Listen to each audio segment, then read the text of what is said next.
온 국민을 불안과 공포에 떨게 했던 2012년 오원춘 사건. 그리고 불과 한 달 전에 벌어진 박춘봉 동거녀 살인 사건. 이 두 사건의 악몽이 채 가시기도 전에 또다시 중국 동포에 의한 살인 사건이 발생했습니다.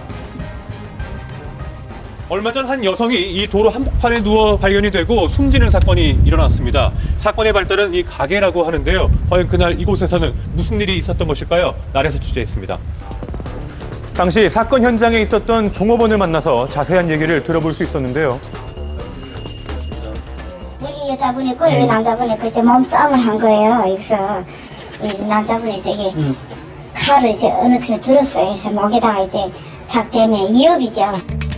두 사람의 언쟁은 몸싸움으로 이어졌고 격분한 남성은 도망가는 피해 여성을 쫓아나와 흉기를 휘둘렀다고 하는데요. 여기 이 자리예요. 여기요? 여기 자리예요. 여기 머리가 됐어요. 여기 지금 그럼 피자국. 네, 그렇죠. 쓰러진 여성을 본 종업원은 곧바로 신고를 했습니다. 현장에 도착했을 때는 주위에 많은 출혈 흔적이 있더라고요. 이제 흉기에 의한 자상으로 추정된 상처가 우측 하복부 쪽에 두 군데 나 있었어요. 우측 하복부 예. 이쪽 자리에. 네.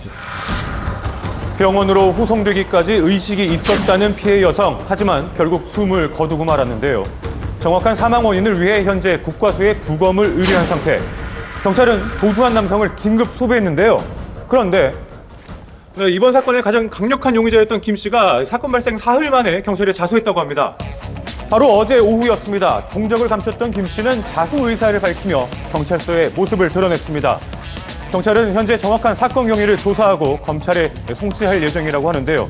피의자였던 김 씨, 그는 어떤 사람이었으며 피해 여성과는 무슨 사이였을까요? 21일 날 90일 단기 체류 비자로다가 남자는 그 중국 국적이고 조선족이죠.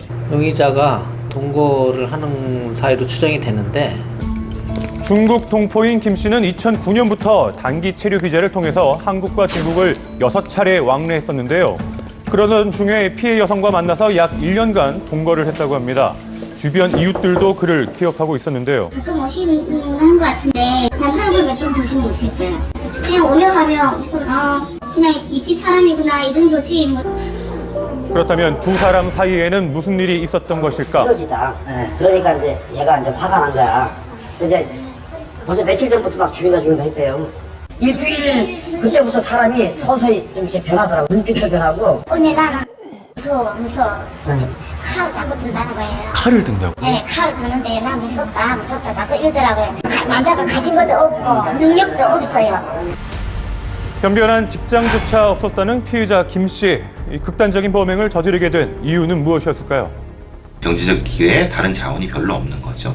그렇기 때문에 가지고 있는 어떤 여성에 대한 접근 같은 것들을 유지하려고 하는, 즉 자신의 불안정성을 통한 집착.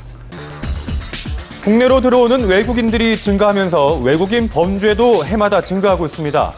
특히 강력 범죄율을 보면 중국인이 차지하는 비율이 무려 63%에 달하고 있는데요. 게다가 해를 거듭할수록 증가하는 중국인 범죄, 다른 국적에 비해 월등히 높은 수치를 보이고 있습니다. 더욱더 심각한 것은 갈수록 범행 수법이 잔인해지고 있다는 건데요. 잔혹했던 두 번의 사건을 온 국민으로 불안에 떨게 했던 수원의 한 지역을 찾아갔습니다. 얼마 전 박춘봉 사건이 있었던 현장입니다. 이 지역 근처에서는 또 오원춘 사건도 있었는데요. 이 지역 주민들은 살기 불안하다고 목소리를 모으고 있습니다. 수원 내에서도 유독 중국 동포들이 많이 거주하고 있는 곳. 아직까지도 거리를 다니기 무섭다고 할 만큼 주민들의 충격은 깊어 보였습니다.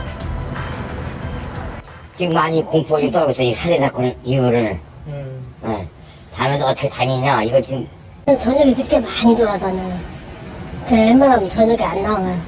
무서워요. 내가 안 좋은 소식이 너무 많이 접하다 보니까 그래서 좀 조심스럽기도 하고. 이뿐만이 아니었습니다. 심지어 주택 거래에도 영향을 미쳤는데요. SBS인데요. 임대인들이 조선족들은 잘 안 주려고 그래. 마약형 그런 사람들은 놓지 말라고 그래. 중국 분들. 근데 무섭다는 거지. 전국을 떠들썩하게 했던 두 사건. 일각에서는 불법 체류자 몇 명의 문제를 중국 동포 전체의 문제로 확대해서는 안 된다는 우려의 목소리도 제기하고 있습니다. 모든 재중 동포가 다 폭력적이고 위험한 건 아닙니다. 굳이 그렇게까지 공포심 가지실 필요는 없다는 거 보여준다는 거예요.